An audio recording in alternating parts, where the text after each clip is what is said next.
Hang on, buddy. Yeah, there we go. It's pretty, right? Hey, you know what? I'm gonna teach you how to play guitar when your hands are bigger. And you're not pooping your pants all the time. It's all right. Everybody does it.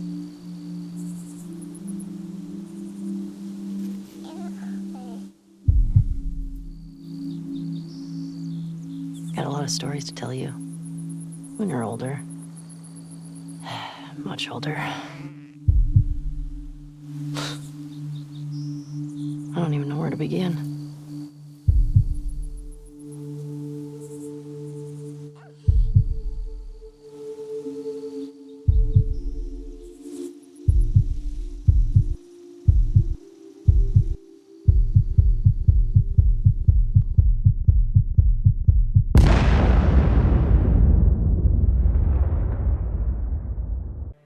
오늘 리뷰하는 게임, 누군가에겐 쓰레기 같은 게임, 누군가에겐 인생 게임, 더 라스트 오브 어스 파트 2입니다.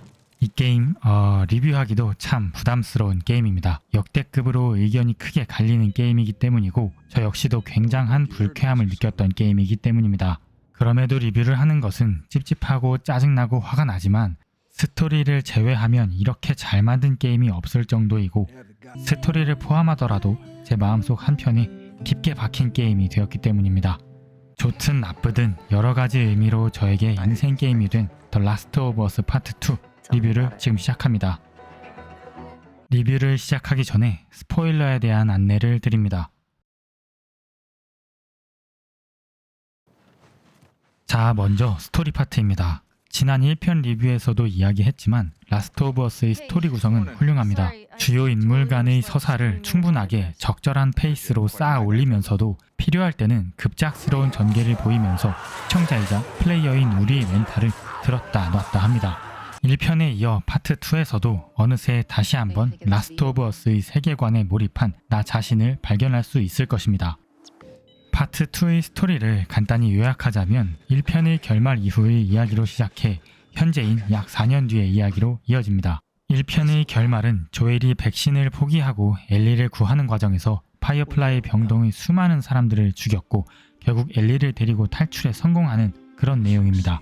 이어서 2편에서는 도망친 조엘과 엘리가 잭슨이라는 지역에 정착해 비교적 평화로운 나날을 보내는 것으로 시작하는데요.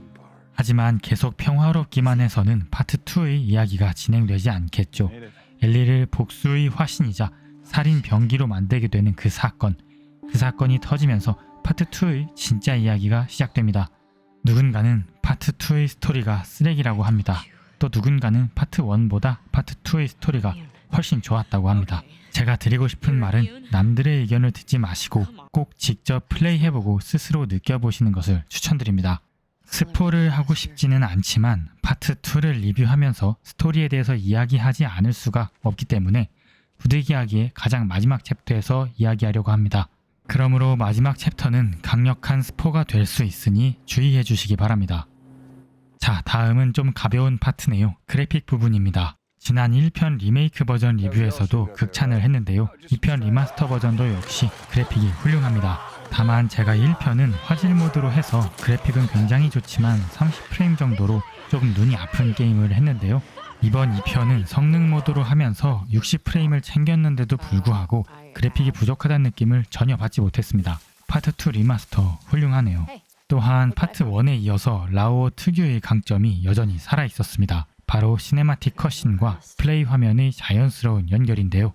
파트 2에서도 여전한 모습을 보여줬고 이 덕분에 더욱더 게임에 깊게 몰입할 수 있는 아주 디테일한 요소였습니다. 그리고 눈이나 진흙 또는 얼음장이 낀 물가를 지날 때도 환경의 변화가 매우 디테일합니다. 여전히 디테일 측면에서는 이만한 게임이 없습니다.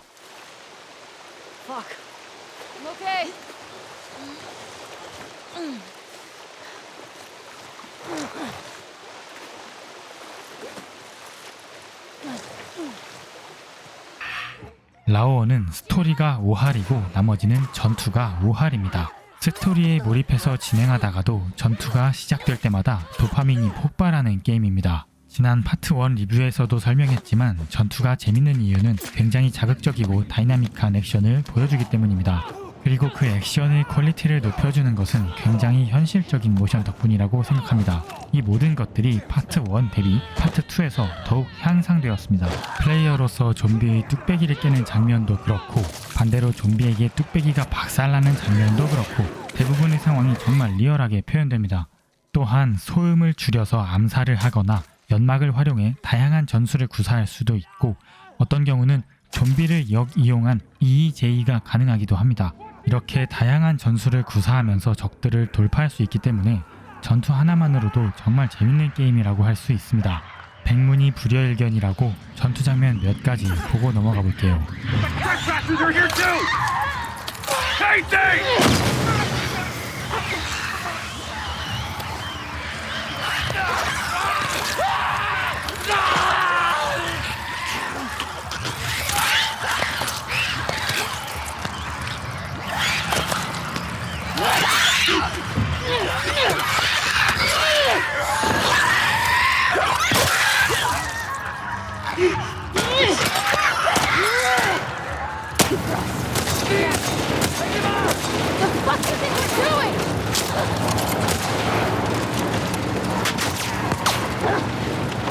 Get closer!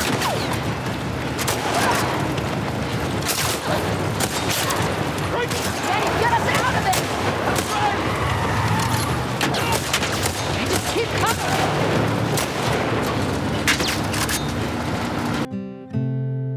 최근 이 게임들, 특히 AAA급 대작 게임들이라면 저는 하나의 작품으로 예술로 바라보고 있습니다. 그렇기 때문에 사운드 역시 게임에서 굉장히 중요한 요소라고 생각하는데요. 이번 파트에서도 칭찬하느라 바쁘겠네요.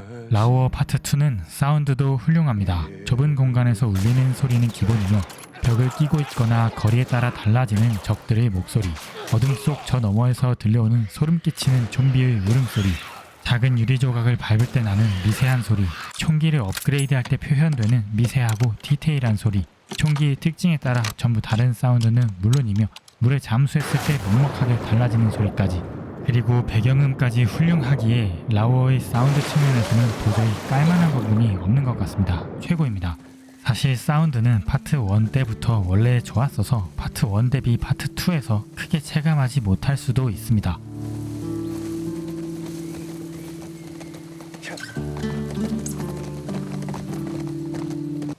파트 2에서 인공지능도 훌륭한 편입니다. 계속 칭찬만 하고 있는 것 같은데 제 생각엔 그렇습니다. 물론 아쉬운 점이 하나 있다면 예를 들어 파트너와 함께 전투를 할 때 파트너의 모습이 정확히 은폐되지 못하고 드러남에도 불구하고 적들은 이를 인지하지 못합니다. 이건 파트 1부터 있던 부분인데 저는 이것을 게임적 허용으로 생각하고 있습니다. 만약 파트너의 모습 때문에 적에게 발각되는 시스템이었다면 계속 우왕좌왕하는 아군의 인공지능 때문에 게임 난이도가 엉망이 될 테니까요. 그 외에는 파트너와 협동 과정에서도 적시에 암살을 시도한다든지 플레이어가 공격을 하던 적을 같이 공격해 처치한다든지 적절한 인공지능 수준을 보여줍니다. 반대로 적들도 꽤 훌륭한 인공지능을 보여주는데요. 예를 들면 적들도 파트너와 함께 2인 1조로 움직이는 경우가 있는데 이때 이들은 대화를 하고 있기 때문에 한 명을 암살하면 더 이상 대답이 없는 자신의 파트너에게 이상함을 눈치챈 나머지 한 명의 적군이 경계태세로 돌입해 탐색을 시작합니다. 그러니까 암살을 하더라도 아무나 공격할 수는 없게 될 겁니다. 덕분에 여러분은 눈앞의 적들을 어떻게 죽여야 할지 숨어서 고민하는 시간이 꽤 많이 필요할 것입니다.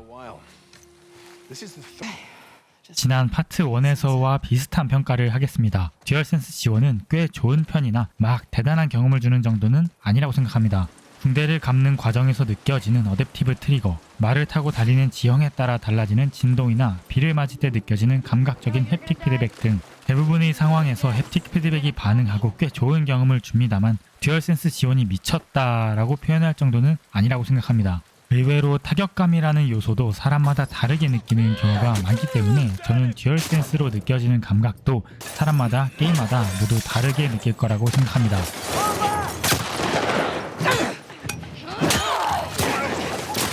파트 1과 파트 2가 겉으로 보기엔 서로 비슷해 보이지만 속을 까보면 달라진 점이 은근히 많습니다. 우선 액션 측면에서 점프와 엎드리기 그리고 회피가 추가되었습니다. 덕분에 우리는 더욱 다양한 전술로 전투에 임할 수 있습니다. 특히나 파트 2에서는 더 많은 적들이 나오기 때문에 엎드리기를 잘 활용해서 적들로부터 은폐할 필요성이 높아졌습니다. 로프를 사용한 퍼즐 요소가 추가되었습니다. 물론 로프는 정해진 장소에서만 사용할 수 있지만 그 활용은 의외로 자유로운 편입니다. 적군들이 군견을 데리고 다닐 때가 있습니다. 이 경우에는 군견이 냄새로 플레이어를 추적하기 때문에 완벽하게 은폐하기가 어렵습니다. 그러므로 군견과 군견을 데리고 있는 적을 우선으로 처치하는 것을 추천드리며 이때 활이나 소음기가 장착된 총기를 활용하면 좋습니다.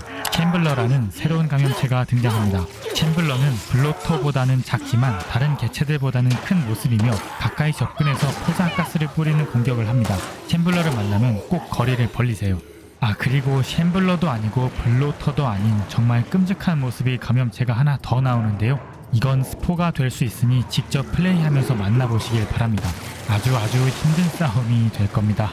파트 1에서는 감염체와 약탈자 그리고 군인으로 분류되던 적들이 파트 2에서는 더 많은 종류로 분류됩니다. 군인과 비슷한 울프 세력과 종교 집단인 세라파이트 그리고 약탈자와 비슷한 무장단체인 레틀러까지 이들은 그저 분류만 늘어난 것이 아니라 실제로 움직임이나 무장 상태, 전투 방식이 모두 다르기 때문에 이들을 상대할 때는 항상 그에 맞는 전략을 준비해야 할 겁니다.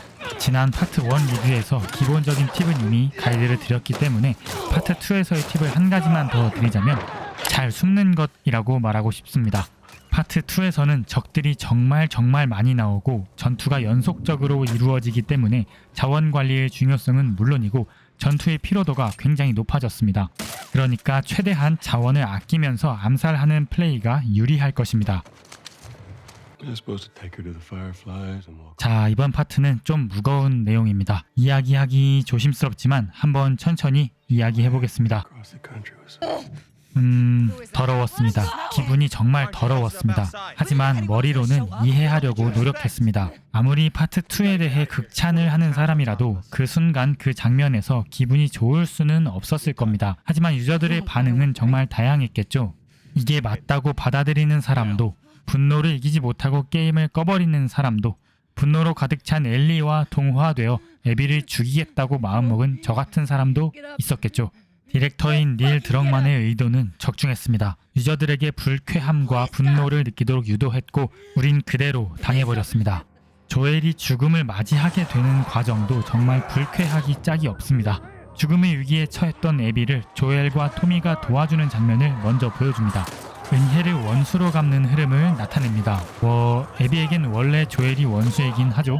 그리고 나서 우리는 엘리의 시점으로 가서 다시 한번 조엘이 처참하게 당하는 장면을 목격하게 됩니다.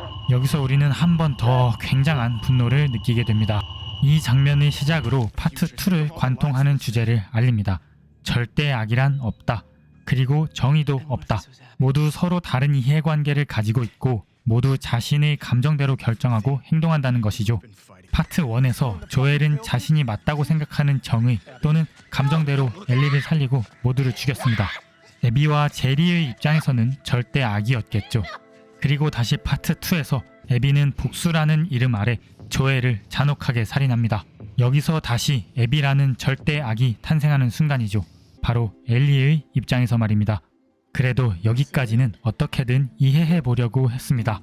그런데 불쾌합니다. 우리가 사랑하는 조엘과 엘리를 완전히 비참하게 망가뜨려 놓은 인물, 우리가 적개심을 품고 있는 인물, 바로 그 에비를 직접 플레이하도록 강요합니다. 심지어 에비 파트는 전체 플레이 타임의 약 45% 정도를 차지합니다. 파트 2의 거의 반 정도는 에비로 플레이를 해야 하는 거죠. 그러니까 개발진의 의도는 너가 에비를 플레이하면서 에비의 입장을 이해해봐라 라는 식인데요. 평론가 허지웅 씨의 말을 빌려 이런 교조적인 너티독의 태도는 정말 역겹습니다. 파트 1에서 조엘이 저지른 일이 설사 잘못된 행동이라 할지라도 에비가 조엘에게 한 행동도 마찬가지로 정의가 될 수는 없습니다. 제리도 역시 엘리를 죽이고 백신을 만들려고 했습니다. 자신의 딸인 에비였어도 죽였을 거냐는 마를렌의 질문에 제리도 대답하지 못합니다. 설사 엘리의 생각에 그게 옳다고 하더라도 제리는 엘리에게 의사를 묻지 않았습니다. 과연 제리는 정의로웠나요? 백신을 만들려는 제리의 입장은 물론 이해합니다. 그렇다면 역시 분노하는 조엘의 입장도 이해할 수 있는 것입니다. 에비는 파이어플라이였고 울프가 되어 스카와의 전쟁을 벌이며 수많은 사람을 죽였습니다. 울프에서는 스카 사냥꾼이라고 불리는 에비입니다. 그녀의 살인은 정의로운 걸까요? 또한 스카 사냥꾼이었던 에비는 자신을 살려준 2명의 스카 아이들을 보호하고 반대로 그들을 위해 자신의 동료인 울프군을 살해합니다. 그러고 난 후에도 동료들을 배신했다는 죄책감 같은 건 보여주지 않습니다.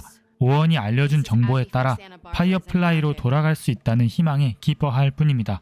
심지어 그런 에비의 더러운 불륜 장면까지 보여주는데요. 이게 도대체 어떤 의미가 있는 장면인지 저는 잘 이해하지 못했습니다. 조엘의 죽음보다 더 힘들었던 부분은 바로 결말 내용입니다. 엘리와 에비의 목숨을 건 사투 장면이죠. 먼저 중후반부에 에비와 엘리가 한 차례 결투를 벌이지만 에비가 승리하고 심지어 디나와 엘리를 살려주는 자비를 베풀기까지 합니다. 이후 엘리는 그 일을 마음속 깊은 곳에 묻어둔 채 일상으로 돌아가게 되는데요. 하지만 그렇게 쉽게 잊혀지는 일이 아니었다는 것을 이내 다시 깨닫게 되죠. 쉽게 말해 PTSD 상태였던 엘리는 작은 충격에도 힘든 기억이 떠올라 평범한 일상생활조차 어려운 모습을 보여줍니다. 결국 엘리는 이 모든 일의 끝을 보기 위해 디나와 JJ를 뒤로 한 채 다시 에비를 향한 복수의 여정을 떠납니다. 그렇게 모든 것을 포기하고 출발한 목숨을 건 긴 여정의 끝에서 에비에 대한 복수의 기회가 찾아왔습니다. 그런데 끝내 엘리는 에비를 죽이지 않고 살려줍니다. 에비를 죽일 수 있었던 그 순간 엘리는 조엘의 모습을 떠올립니다. 조엘과 나눴던 그날 밤의 이야기를 떠올립니다. 레벨을 살리려는 에비의 모습에서 과거 자신을 살렸던 조엘의 모습을 본 것일까요? 아니면 다시 돌아가도 같은 선택을 했을 거라는 조엘을 이제 진정으로 용서하고 폭력으로부터 해방되는 악순환의 고리를 끊기 위함이었을까요? 글쎄요, 잘 모르겠습니다. 이건 닐 드럭만조차 정답을 말하지 못할 겁니다. 제가 이 엔딩이 너무 힘들었다고 표현한 이유는 단순히 에비를 죽이지 못해서가 아닙니다. 엘리는 모든 것을 잃은 결말인 반면 에비는 복수에 성공한 것은 물론 자신의 소중한 사람까지 지켜내는 결말이기 때문입니다. 드럭만은 왜 엘리에게서 복수의 기회를 빼앗은 걸까요? 솔직히 저 역시도 마지막 순간에 정말 에비를 죽여도 될까 고민했습니다. 제가 컨트롤할 수 없는 컷신이지만 그럼에도 이게 맞을까 고민을 했다는 거죠. 그런 의미에서 결말은 참 짜증나게도 잘 끝냈다고 생각합니다. 마치 해피엔딩으로 끝나지 않지만 잘 만든 영화 같은 느낌이라고 할까요? 하지만 그럼에도 바라는 게 있다면 에비를 살릴 것인지 죽일 것인지 유저에게 선택권을 주는 방법도 있었을 것입니다. 아니면 아예 열린 결말로 해도 되겠죠. 제 기준엔 그게 훨씬 더 만족스러운 엔딩이 되었을 것 같습니다. 더 라스트 오브 어스 파트 2, 저에게는 인생 게임입니다. 본 영상 시작 부분에서 말씀드렸듯 좋은 의미로도 나쁜 의미로도 저에게 인생 게임이 되었습니다. 훌륭한 모션과 전투, 뛰어난 그래픽과 여러가지 디테일한 표현들, 내용의 호불호와 별개로 긴장의 끈을 놓지 못하게 만드는 스토리와 연출까지 잘 만든 게임임은 분명합니다. 하지만 에비라는 캐릭터의 플레이를 강요하고 유저들을 가르치려는 듯한 연출과 스토리 진행은 아무래도 불쾌할 수밖에 없습니다. 게임 외적으로 디렉터의 태도도 그렇고요.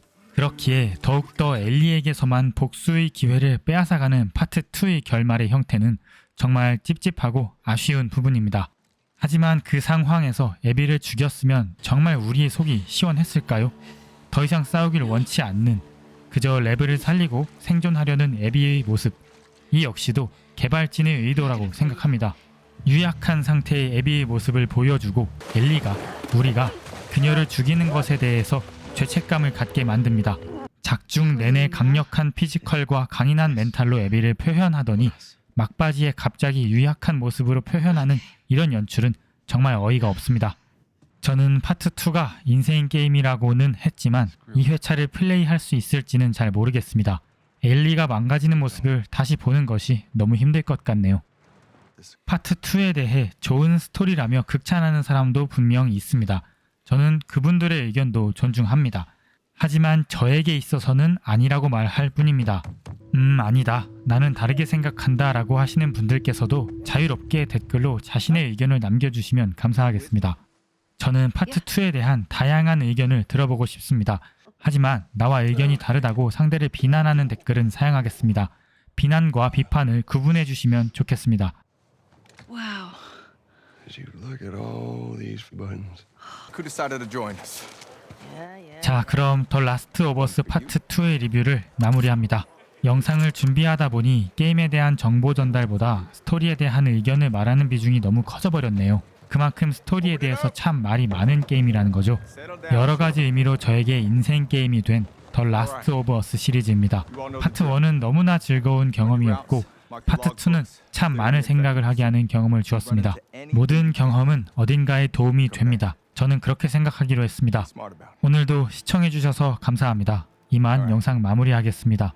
다른 영상으로 다시 돌아오겠습니다.